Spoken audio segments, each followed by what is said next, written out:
राधे राधे। जय श्री कृष्णा। सकट चौथ व्रत कथा। जय श्री गणेश। सकट चौथ का त्योहार माघ मास की कृष्ण पक्ष की चतुर्थी को मनाया जाता है। इस दिन सकट हरण गणपति गणेश जी की पूजा की जाती है। यह व्रत संकटों तथा दुखों को दूर करने वाला है।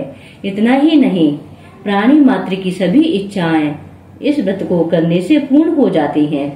इस दिन पुत्रवती स्त्रियां दिन भर निर्जल रहकर शाम को फलाहार करती हैं तथा सकट माता पर पूरी पकवान चढ़ाती हैं और फिर कथा सुनती हैं और पूरे दिन मन ही मन श्री गणेश जी के नाम का जाप करते हैं। सूर्यास्त के बाद स्नान करके स्वच्छ वस्त्र पहन लें।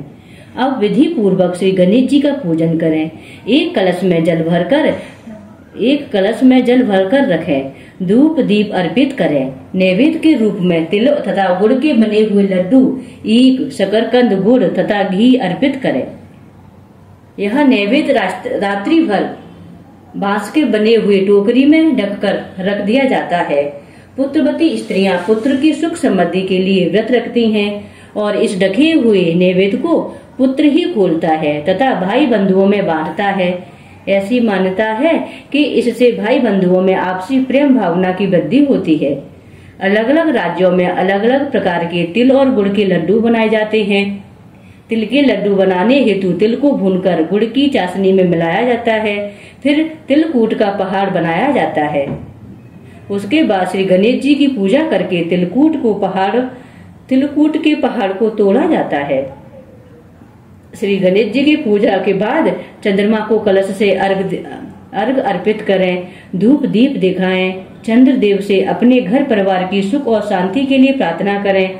इसके बाद एकाग्रचित होकर कथा सुने अथवा सुनाएं। सभी उपस्थितियों जनों में प्रसाद बांट दें। तिल चौथ की कहानी। एक शहर में देवरानी जेठानी रहती थी।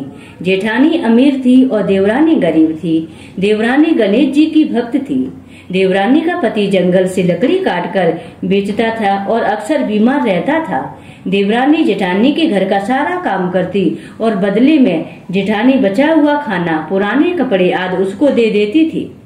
इसी से देवरानी का परिवार चल रहा था। माघ महीने में देवरानी ने तिल चौथ का व्रत किया। 5 आने का तिल और गुड़ लाकर तिलकुटा बनाया।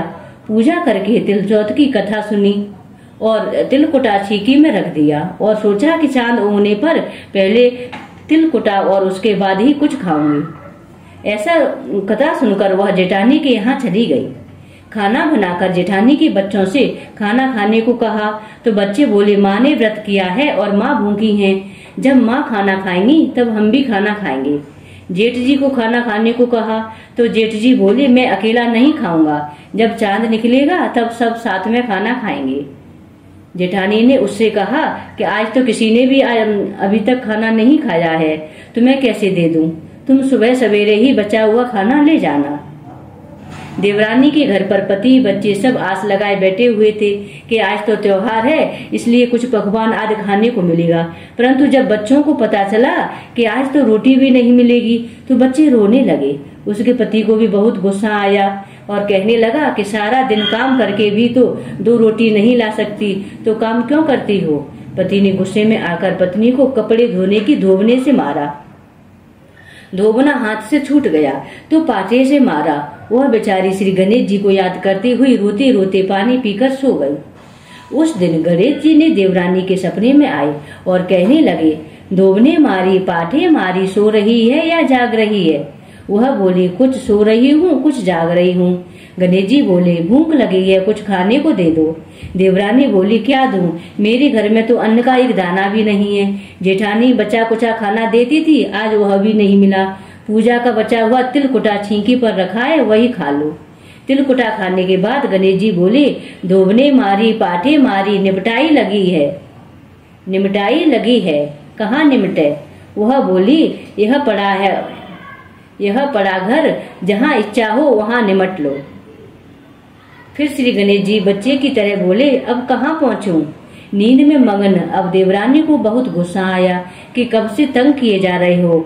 सो बोली, मेरी सर पर पहुंचो। और कहाँ पहुंचोगे? सुबह जब देवरानी उठी तो यह देखकर हैरान रह गई कि पूरा घर हीरे मोती से जगमगा रहा है। सिर पर जहाँ विनायक जी ने पहुंचनी कर गए थे, वहाँ हीरे की टीकी और बिंदी जगमगा रही थी। उस दिन देवरानी जेठानी के यहाँ काम करने नहीं गई। बड़ी देर तक राह देखने के बाद जेठानी ने अपने बच्चे को देवरानी को बुलाने को भेजा। जेठानी ने सोचा कल खाना नहीं दिया, इसलिए शायद देवरानी बुरा मान गई है। बच्चे बुलाने गए और बोले, चाची चलो, माँ ने बुलाया है, सारा काम पड़ा है। तब देवरानी ने जवाब दिया, अब उसकी कोई जरूरत नहीं है, घर में सब भरपूर है, श्री गणेश जी की आशीष से। बच्चों ने घर आकर माँ को बताया कि चाची का तो पूरा घर हीरे मोतियों से जगमगा रहा है। जेठानी दौड़ती हुई देवरानी के पास आई और पूछी कि यह सब कैसे हुआ। तब देवरानी ने उसके साथ जो हुआ था वो सब कह डाला। घर लौटकर जेठानी ने अपने पति से कहा कि आप मुझे धोबने और पाटे से मारो। उसका पति बोला कि भली मानस, मैंने कभी तुम पर हाथ नहीं उठाया, मैं तुम्हें धोबने और पाटे से कैसे मार सकता हूँ। वह नहीं मानी और जिद करने लगी। मजबूरन पति को उसे मानना पड़ा। उसने ढेर सारा घी डालकर चूरमा बनाया और छींकी में रखकर और सो गई।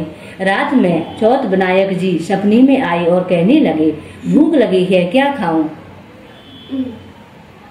जेठानी ने कहा, हे गणेश जी महाराज, मेरी देवरानी के यहाँ तो आपने सूखा तिलकुटा खाया था, मैंने तो झरते घी का चूरमा बनाकर आपके लिए छींकी में रखा है, फल और मेवे भी रखे है, जो चाहे खा लीजिए।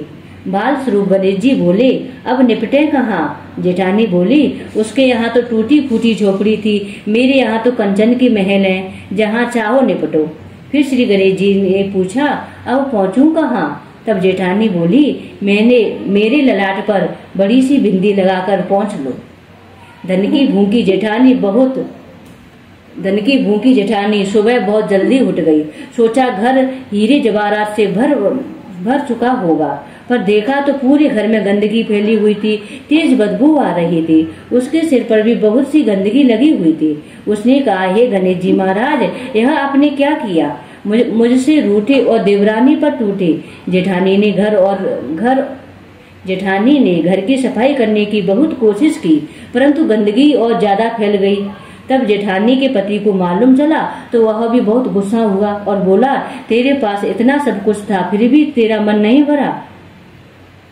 परेशान होकर चौथ के श्री गणेश जी से मदद की विनती करने लगी। गणेश जी ने कहा, देवरानी से जलन के कारण तूने तो किया था, यह उसी का फल है। अब तू अपने धन में से आधा उसे दे देगी, तभी यह सब साफ हो जाएगा। उसने आधा धन बांट दिया, किंतु मोहरों की एक हांडी चूल्हे के नीचे गाड़ रखी थी। उसने सोचा किसी को पता नहीं चलेगा और उसने उस धन को नहीं बांटा। उसने कहा, हे श्री गणेश जी, अब तो अपना यह बिखराव समेटो। वे बोले, पहले चूल्हे के नीचे गड़ी हुई मोहरों की हांडी सहित ताक में रखी 2 सुई के 2 हिस्से कर। इस प्रकार गजानन ने बाल स्वरूप में आकर सुई जैसी छोटी चीज का भी बंटवारा किया और अपनी माया समेटी। हे श्री गणेश जी महाराज, जैसे आपने देवरानी पर कृपा की, वैसे सब पर करना। कहानी कहने वाले पर, सुनने वाले पर और हुंकारा भरने वाले पर, सब पर अपनी कृपा दृष्टि बनाए रखना। किंतु जेठानी को जैसी सजा दी वैसी किसी को नहीं देना। बोलो श्री गणेश भगवान की जय, चौथ माता की जय। दूसरी कथा। किसी नगर में एक कुम्हार रहता था। वह एक बार जब उसने बर्तन पकाने के लिए आवा लगाया तो आवा में बर्तन नहीं पके। कुम्हार ने राजा से इसकी फरियाद की। राजा ने पंडित को बुलाकर कारण पूछा तो पंडित जी ने कहा कि हर बार आवा लगाते समय बच्चे की बलि देने से आवा पक जाया करेगा। राजा का आदेश निकल गया और बलि आरंभ हो गई। एक बार सकट के दिन एक बुढ़िया माई के एकमात्र एक बालक की बारी आई। बुढ़िया ने लड़के को सकट की सुपारी तथा दूब का बीड़ा देकर कहा, भगवान का नाम लेकर आवा में बैठ जाना। सकट माता तुम्हारी रक्षा करेंगी। बालक भगवान का नाम लेकर आवा में बैठ गया।